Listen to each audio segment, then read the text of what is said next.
Kami akan perbincanganlah satu forum perbincangan mengenai dasar luar negara. Okey, apa itu dasar luar negara? Dasar luar negara adalah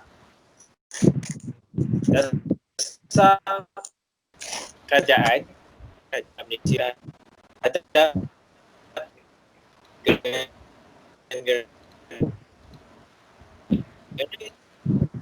pada dasar negara Malaysia. Okey, negara kita sebenarnya boleh diibaratkan sebagai seorang manusia.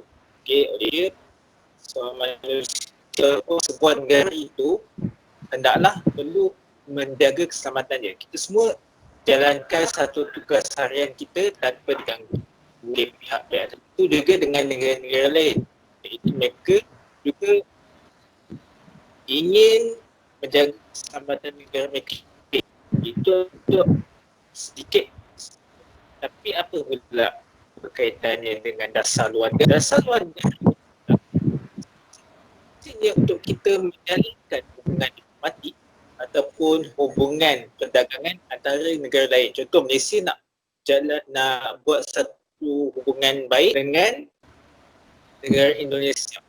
So daripada dasar luar negara tu, apa kita boleh dapat daripada negara Malaysia dan apa negara Indonesia boleh dapat dari negara kita. Okay. Kita mengulas lebih lanjut, saya kenalkan kepada panel-panel kita, iaitu saudara Muhammad Haziq, saudara Amirul Haziq, maaf, saudara Farhan Ifan dan saudara Riza Azli. Okey. Dalam Malaysia, kita ada banyak dasar luar negara kita. Dan setiap daripada Perdana Menteri kita memperkenalkan dasar-dasar berbeza. Tapi sejak negara mencapai kemerdekaan pada 1957, kita dah mula orang kata buat satu dasar negara, dasar atau dan juga dasar-dasar lain, timan dasar dalam negara dan luar negara. Antaranya ASEAN, dasar Commonwealth dan juga PBB. Okey. So, lebih lanjut, saya ingin menjemput panel pertama kita, iaitu Amirul Haziq, untuk memperkenalkan apa itu dasar negara ASEAN. Silakan.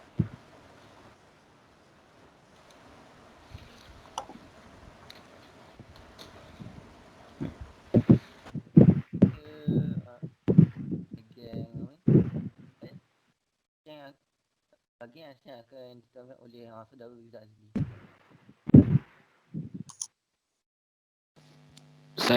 Saya negara ASEAN. Oh, minta maaf. Okey, kita akan bermula dengan saudara Rizal lah. Okey. Dasar negara ASEAN. Minta maaf. Bismillahirrahmanirrahim. Assalamualaikum warahmatullahi taala wabarakatuh. Saya akan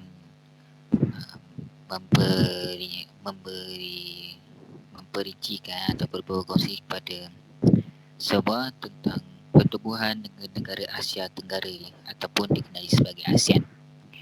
ASEAN yang mana ditubuhkan pada 8 Ogos 1967, yang mana ditubuhkan. Pertubuhan ini dicadangkan oleh Tunku Abdul Rahman,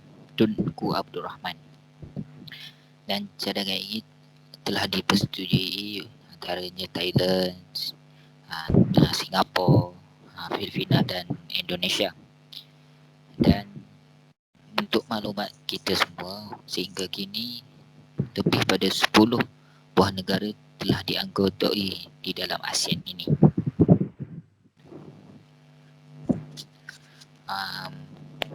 Dan sedikit perkongsian lagi, kerjasama antara negara-negara tenggara ini ataupun ASEAN ini memberi impak yang besar dari segi perdagangan, ekonomi keselamatan, kebudayaan dan politik dan juga industrian sebagainya. Yang mana negara-negara ASEAN ini yang mana dianggotai lebih pada 10 negara memberi impak lah kepada negara kita Malaysia berdasarkan dia punya kerjasama seperti politik dan sebagainya. Itu saja daripada saya dahulu. Saya serahkan kepada moderator. Terima kasih atas penjelasan saudara Rizal. Selain daripada secara dasarnya ASEAN ni adalah sebuah negara serantau. Persatuan negara serantau ada yang saya sebut tadi adalah Indonesia. Selain daripada Indonesia, kita ada Thailand, kita ada Myanmar, China dan juga negara-negara Asia Tenggara lah. Jadi kepentingan pada saya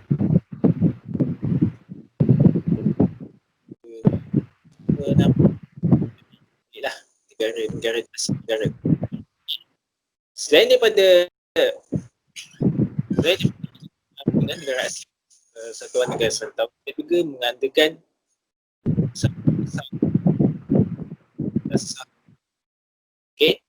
kemauan untuk gerakan apa itu. Silakan.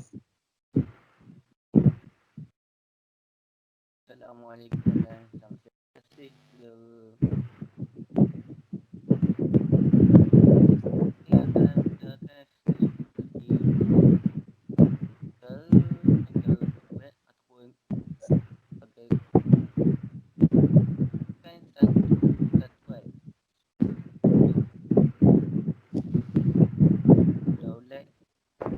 ditubuhkan oleh pihak kecuali Zambia, iaitu penjajahan Portugis dan Mando penjajahan British.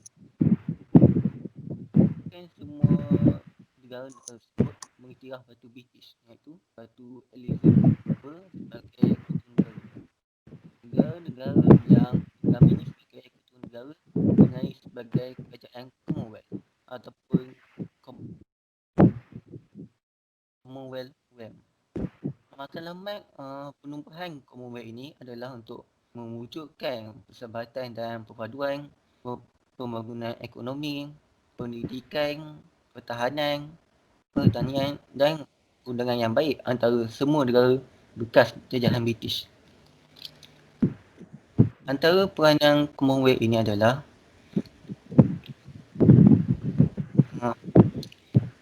Commonwealth pada tahun 1957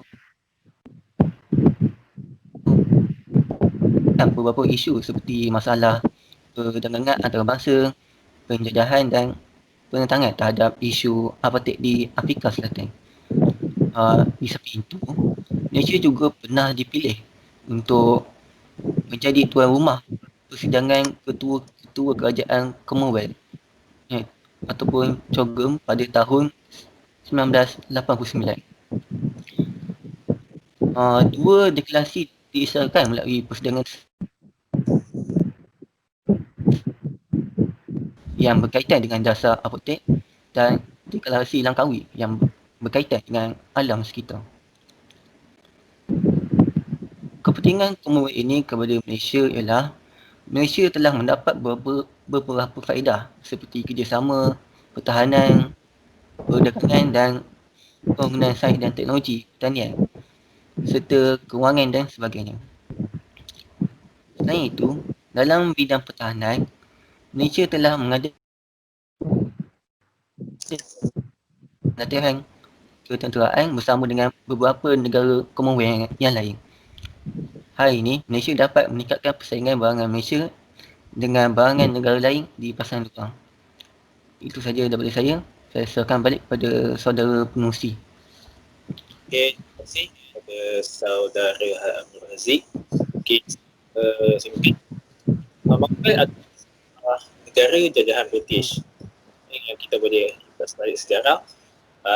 Kerajaan British ataupun kerajaan British dia meluaskan empire dia daripada sehingga ke bahagian timur, iaitu dia nak menguasai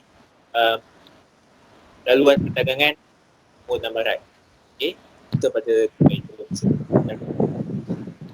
Dan Malaysia juga negara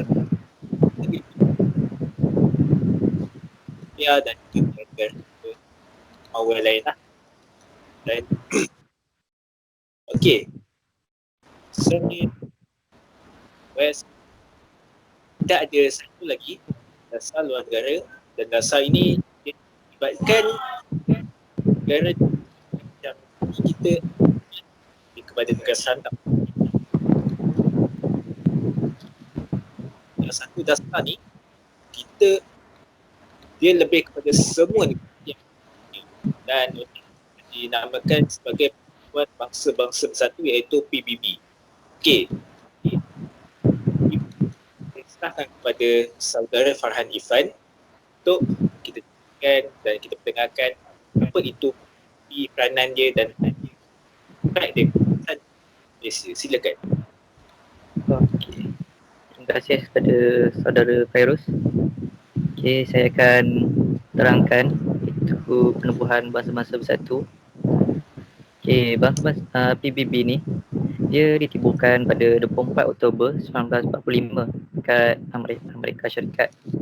Lepas tu bilangan negara anggota PBB ni dia terdapat 191 buah negara.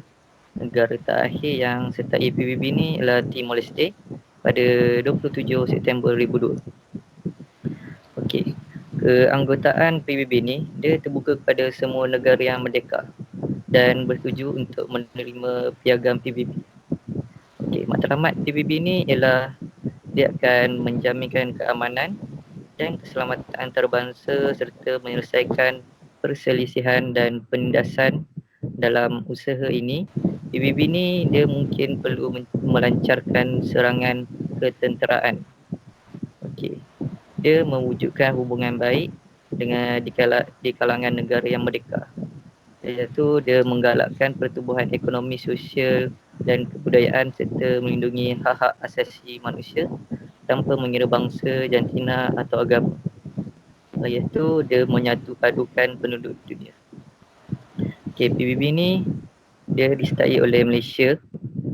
Disebabkan Malaysia sertai PBB ni disebabkan untuk melicinkan pencantuman Sabah dan Sarawak dan untuk menikmati bantuan tertentu iaitu WHO dan FAO.